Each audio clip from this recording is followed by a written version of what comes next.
नमस्कार. चला तर मग आज आपण कोहळा या संदर्भात थोडीशी माहिती जाणून घेऊया. चला व्हिडिओला स्टार्ट करूया. तुम्हाला सुद्धा घरात कोहळा बांधायचा आहे का? कोहळा हा कधी आणि कसा बांधायचा?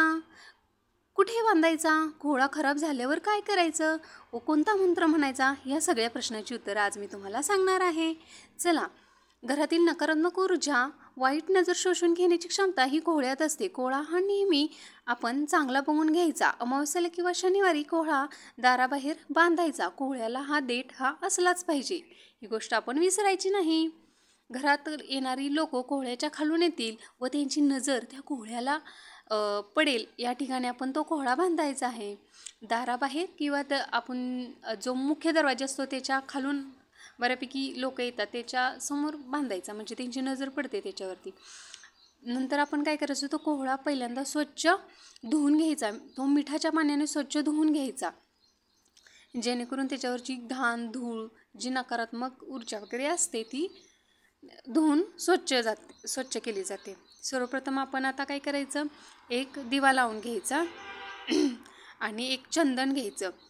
ते पाण्यात मिक्स करून त्या कोहळ्याला आपण ओम काढायचा आहे त्या कोहळ्यावरती. चला तर मग आपण ओम काढून घेऊयात. अशा पद्धतीने मी जसं काढते अशा पद्धतीने आपण ओम काढून घ्यायचा. कोहळा हा प्रत्येकाच्या घरात असलाच पाहिजे. आपल्या घरात सुख, शांती, समाधान नांदेल.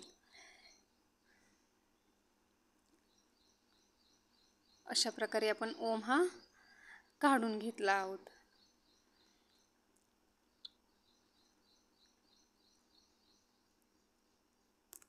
कोहळा घेताना आपण स्वच्छ हिरवागार देठ असलेलाच घ्यायचा, नक्की हे विसरायचं नाही. आता नंतर आपण कोहळ्याला काय करायचं, कोहळ्याच्या दुसऱ्या बाजूस कुंकवाच्या साह्याने स्वस्ती काढून घ्यायचा. म्हणजे हळदीच्या साह्याने आपण ओम काढून घेतला, आता कुंकवाच्या मदतीने आपण स्वस्तिक काढून घेणार आहोत. अशा पद्धतीने आपण स्वस्तिक काढून घ्यायचं. समोरासमोर दुसऱ्या विरुद्ध दिशेला काढायचं, म्हणजे एका साईडला ओम काढला तर त्याच्या विरुद्ध दिशेला आपण स्वस्तिक काढून घ्यायचं. फक्त ओम काढताना आपण हळदीने काढायचं, त्यात चंदन मिक्स पाणी मिक्स करून, आणि जो स्वस्तिक काढणार आहोत आपण ते कुंकवाच्या साहित्यानं काढायचं. असे मध्ये 4 टिंब द्यायचे. आता आपण मधल्या बाजूस काजळ लावून घेऊ. एक रेष काढायची आहे. काजळ जे भेटतं मेडिकलमध्ये आपल्या इथे उपलब्ध भेटतं कोणतेही. अशा पद्धतीने एक उभी रेष काढून घ्यायची.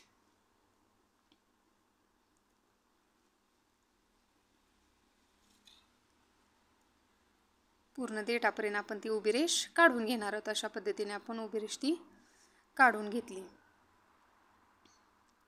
आता नंतर आपण काय करायचं, देवाऱ्यासमोर कोहळा ठेवून हळदी, कुंकू, अक्षता आणि फूल वाहून पूजा करून घ्यायची त्याची. अशा पद्धतीने आपण त्याची पूजा केल्यानंतर एक लाल वस्त्र घेऊन कोहळा त्यात बांधायचा. कोहळा खराब झाल्यास तो काढून वाहत्या पाण्यात सोडून दुसरा कोहळा बांधला तरी चालतो. अशा पद्धतीने आपण लाल वस्त्र किंवा स्वच्छ कापड घ्यायचं आणि त्याच्यामध्ये हा कोहळा बांधायचा. चला तर मग व्हिडिओ आवडल्यास व्हिडिओ लाईक करा, शेअर करा आणि सबस्क्राईब करा.